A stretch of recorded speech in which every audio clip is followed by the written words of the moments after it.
Hello crafters and welcome back to the ScrapbookPal YouTube channel. My name is Deepa from Designs by Dee and today I'll be sharing these two Valentine's cards with you. I'll be using Fawn products to create these two cards and I'm particularly focusing on two sets, which is the Porcu-pine for you stamps and dies and the You Are My Fungi stamps and dies. So these are the products that we're using today. You can see that these sets are ideal for scene building, but I just, I thought I'd do something a little different. So I want to take like a few images that I really like for each card and put them together to create a repeating pattern card. And you'll notice that there are tons of sentiments to go with each card, so you can pick and choose whichever ones you want. So now I'm going to start out by stamping out all my images. So for one card, I really want to focus on those porcupines. So I've got the two porcupines that are like together and kind of kissing or snuggling there. And then I've got the one little porcupine in the set that's like, I would assume like the little kid, right? So I'm going to put that little guy in there with a little flower for his parents and a bunch of mushrooms, all right? So from the You Are My Fungi set, you've got like 3 different size mushrooms. And I thought those would look really cool on a separate card along with the snails. Now there's one snail on the You Are My Fungi set and then there's one snail on the other set and they are actually mirror images of each other and one's a little smaller than the other. So I thought that's maybe like a little boy and a girl snail. So I thought that I'd use that with the mushrooms on the second card. So I've got all of my images. I stamped it out on my Altenew stamp wheel, and if you line up your paper right in the center of the wheel and you put all of your stamps above the middle line, the middle horizontal line, all you have to do is ink that up with some Memento ink, which is Copic friendly. Then you just stamp it out, ink it up again, turn it 180 degrees and then stamp again, and you have 2 images stamped twice in one go on one sheet of paper. So my next step is to do all of the die cutting. It's a little bit tedious, but I did get it done. I separated all my dies and cut out everything. Now it might be a little unconventional. Most people actually stamp everything on a piece of paper and they'll color it all in and then they'll cut everything out. I thought I'd cut it all out first since I have my sticky mat from the stamp wheel to use to help with coloring these later on. So let's get to the coloring. There is a lot of coloring involved, and if you read the blog post on the ScrapbookPal blog, you'll notice that I did mention that if you color these in batches, so I cut out maybe like 5 of the 2 porcupines hugging and then maybe like 10 or so of all the mushrooms. If you do them in batches, so all the porcupines in one, all the mushrooms in one, and you don't have to worry about switching out all your markers and what goes with what. You just use the same markers, color everything in at once, and then switch to the next image. Now, as I show you how I colored these in, I'm only showing you one of each grouping of images, just so that you don't have to sit through a whole bunch of coloring, right? This way I could kind of separate it and you guys could get a quick version of how I colored in each image, and then I kind of separately colored them all in groups in order to save me time. So I've got all of the colors of Copic markers that I use listed in the top left corner, so if you're wondering what I use, it's all right there. Now, I'm starting off with the mushrooms. I've got the 3 mushrooms from the You Are My Fungi set. There's like a large, medium, and small, and they kind of curve to different sides, which is nice because it gives you a bit of variety there. And I'm just using my reds to color that in. I've got R37, 56, 83, and you'll notice I used 2 methods to color it in. One, I started with the darkest and went to the lightest and then kind of colored over the whole thing with the lightest. And the second one is I colored the whole thing with the lightest color and then I kind of added my darker colors and blended out again. So you could color in whichever way works best for you. I mean, sometimes I just switch it up because I get bored. But you'll notice that you get a bit of a different image depending on how you color things in. Like if you go over everything with the lighter color, it does lighten up your darks. So you might want to come in with the darkest color if you want that dark to be darker. It's all about your preference. Now moving on with the porcupine, the 2 nuzzling porcupines, I like to call them. I'm starting off with a dark brown on the edges there. And then I'm going to come into a lighter brown as you kind of move in from the edge of the porcupine. You could do that the opposite way, whatever works for you. However you see these porcupines being is what you can do. And I did kind of use like I wasn't coloring it too smoothly until I got to the lightest color to blend everything out, because I kind of wanted it to keep the, they have like the spikes, right? I wanted it to kind of keep that spiky bit in there. And you'll notice there's little lines for the spikes there. So I went along with that. Now, for their skin, like the main inner portion, I decided, since this is a Valentine's card and there's a lot of brown in the porcupines, let's bring in some pink. So for like the blushy, I actually blush, that's the color I used. I used blush, like a really light pink, along with a really light brown or beige color here. Again, the colors are listed. Blush I think is R20. And I use like the lightest of the E colors in order to kind of create that rosy color on the inside, where the quills aren't on the porcupine. I just thought that would look really cute. And then I grabbed RV25, which is like a bright pink, to color in the little bits of the ears. And then I just put a little like rosy little dot there on what I would imagine would be the female porcupine there in the front, just to create a little bit of blush on her cheek. Now moving on to the flower, I think I cut like 4 of these out. I only used 3. And I'm using RV25 and R20 to do the floral portion, and G46 and YGO3 to do the tiny little leaf there. It takes literally 2 seconds to color that one in.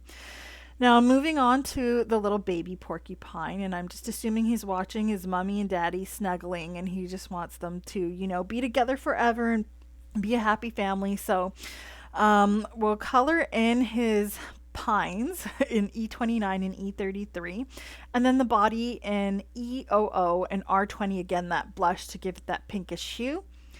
And I think actually I missed RV25 again, which I used for the little dot on his cheek. I don't think I put it in here. I put it in later and on all the rest of them.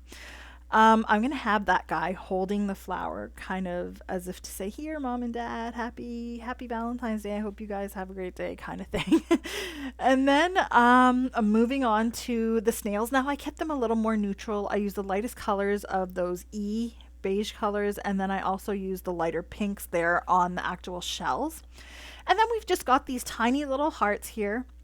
We've got kind of like a cluster of 2 and then one on its own, where I've used RV25, R37, and R83 just to create, break up those browns with the reds. I thought that would look nice. Now, as you probably noticed with all of these cartoony characters that get colored in, a gel pen really does kind of level up your coloring a little bit. So I find just adding little motion marks, like a line and a dot, a line or 2 dots, kind of just in areas where your coloring is darker because it shows up the best there, works to kind of create that little bit of interest on your Copic colored images. Now let's move on to our background. I've got some silver glitter cardstock here. You could use any type of cardstock you want. I went with the silver because I just wanted to highlight the background there. I've got these dies, these frame dies from Pinkfresh Studio. They are the nestable rectangle postage edge dies. I grabbed the largest one and cut out a piece of white cardstock. It's A2 size, so it's going to go perfectly on top of that that silver glitter cardstock. And then I kind of cut down this blue cardstock to fit right inside of that postable image. There is like a dotted line right below the edge for the postage, kind of marked there like a stamp would look like. So I made that blue background kind of fit inside so you could still see those dotted edges. It's hard to see on camera here, but if you have this die, you know exactly what I mean. Now, to do our background, as I said, this is a repeated background. So it's really, I find I don't have any real recipe for this, but I look at what works best for my eye. So I'll put down the images as you're seeing here.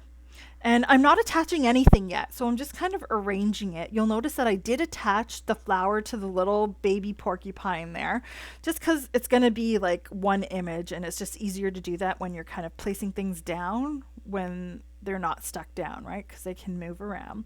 So I'm placing it, and I'm looking with my eye and saying, does this look okay? Does this angle, change up the angle of the way that you're placing down those porcupines so it looks a little bit more varied? And the more random, the better. Also, you want your images to hang off the edge. If you try and squeeze everything into that to that rectangular background, it's not going to give you that image of a continuous pattern. Continuous pattern, parts of it will be cut off, especially when you have straight edges. So try to have some hanging off the edge here and there to make your pattern look a bit more realistic. Now, once I got everything where I wanted it, you could grab some of that film to kind of pick it up, the press and seal. But I decided, since some of the images are so small, I'll just go ahead and one by one add some foam adhesive to the back and attach it to my panel. So this took a bit of time. This one didn't take as long as the mushroom one because the images on the mushroom one are a little bit smaller. But yeah, it didn't take too long. I did decide just to put the porcupines on foam. And then for the little hearts, I actually just used some liquid adhesive to glue those down because I figured I couldn't fit the foam bits behind there. There are some really small foam pieces that are available in the store that you could have used if you did want to put these up and prop them up. But I thought that if I kept the hearts in the background kind of recessed a little bit just against the background, it might give it a bit more depth. Really, it's up to you. Plus, it was faster. So now I'm going to cut off all of those overhanging bits, and you'll see how cohesive it all is. And once that's all cut off, it looks really nice. Now, my sentiment. So I'm grabbing my stamp set, and I'm just kind of seeing which sentiment not only goes the best, but looks the best in the center of that panel. So I've picked, I forget what I picked. I guess we'll see it in a second. I think I picked a Porcu-pine for you, which is the set, basically the name of the set. I'm using some gorgeous, like, deep, bright red cardstock, and I'm using some white embossing powder to stamp out that image, the sentiment there. Now, keep in mind, I did use an anti-static tool there just to make sure I didn't get any stray embossing powder, just in case I didn't show it in the camera. I'll cut down this banner, real simple, and then I'll just attach it in the center of the card a little bit above. You see you got those porcupines in the center there. I thought I didn't want to cover them up and put it right in the middle, so I put it kind of above there, so they're kind of sneaking, kind of sticking out of the bottom of the sentiment. So I thought that would look really pretty. So I've gone ahead and attached that, and now we can kind of just assemble the entire card. So I've got my card base here. It's A2 size, nothing special, just a side folding card. I've added that gold, sorry, I always say gold, the silver glitter cardstock on there, and now I'm attaching the Postage die cut panel. You'll notice I did use just a strip of some strong double-sided adhesive, mainly because we are sticking this onto glitter cardstock, and I find that when I just use like the tape runner, that sometimes comes off. So just to ensure that it's sticking on there nice and well, I just add that strip. And this is something I've started doing recently because a while back I gave a card to my parents and then they put it up on their mantle. I went to visit lately and I saw part of it falling off. So I'm like, okay, I gotta up my adhesive game here and make sure that I adhere these properly. So yes, even just one strip of strong double-sided adhesive ensures that that's going to stay on there forever. So that was the first card with the porcupine. Let's move on to the second one with the mushrooms and the snails. So I thought that the two snails could come together and kind of just be like, you know, entertaining each other. Like, maybe I want to be with you, maybe I don't. I don't know. You know how Valentine's Day is, right? So, well, how it is for new couples, right? So I'm going to go ahead and do the same thing. So I organized everything on that panel exactly where I'd want it for the most part. And now I'm just grabbing my small foam squares and I'm attaching these mushrooms and snails to the card. So this did take a bit of time. I will kind of skip through some of the process here because you pretty much saw me do all of this with the porcupine, right? But it's essentially the same thing. And you'll notice as you go along and attach things, you might move things a bit here and there as well. That's completely fine and it's based on what works for you. So now that I've got everything attached, I will go ahead and cut off the overhanging bits again. And you'll just see how it's like as soon as you cut off those edges, it just looks so pretty. And so cohesive. I love that. So here you'll notice that everything I propped up with adhesive foam. So everything's on one level. So I thought I wanted to add a little something different in the background. So there's one small sentiment in the You Are My Fungi set called Snailed It. And I thought this kind of tied in the snails here, since my actual sentiment is going to refer more to the mushrooms. And I kind of stamped that using some Pinkfresh Studio Rocky Slope gray ink there.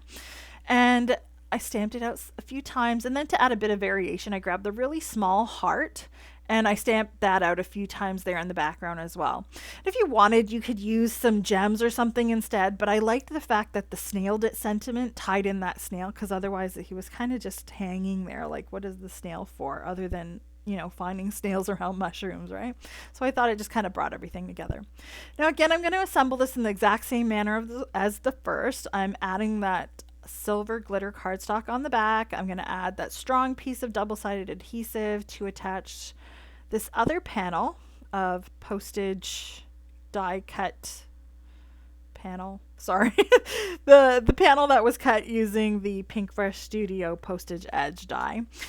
And then I've got the actual top part with all of our imagery going on. And then I picked these two sentiments from the You Are My Fungi set. I heat embossed them and cut them out into two sentiment strips, and I'll attach these. And I thought, just to change it up a little, instead of putting it in the center like I did the first one, I'll put these off to the side at the bottom left corner. And this one says, "I'm glad I picked you," referring to the mushrooms. "I love you so much." So I thought that that went together really nice. And I love how this all kind of came together. I'm really liking the postage edge here with these images and the repeating pattern. And I really hope that this idea kind of resonates with you and you maybe want to create something similar yourself. You could use any set to do this. You don't have to grab these sets, but if you do want to, everything used in today's video is linked down in the description below, and you can check that out in the ScrapbookPal store. And please, please, please don't forget to like and subscribe to the ScrapbookPal YouTube channel. Hit the notification bell to be notified of future videos. I'll see you guys again next time, and have a great day. Bye.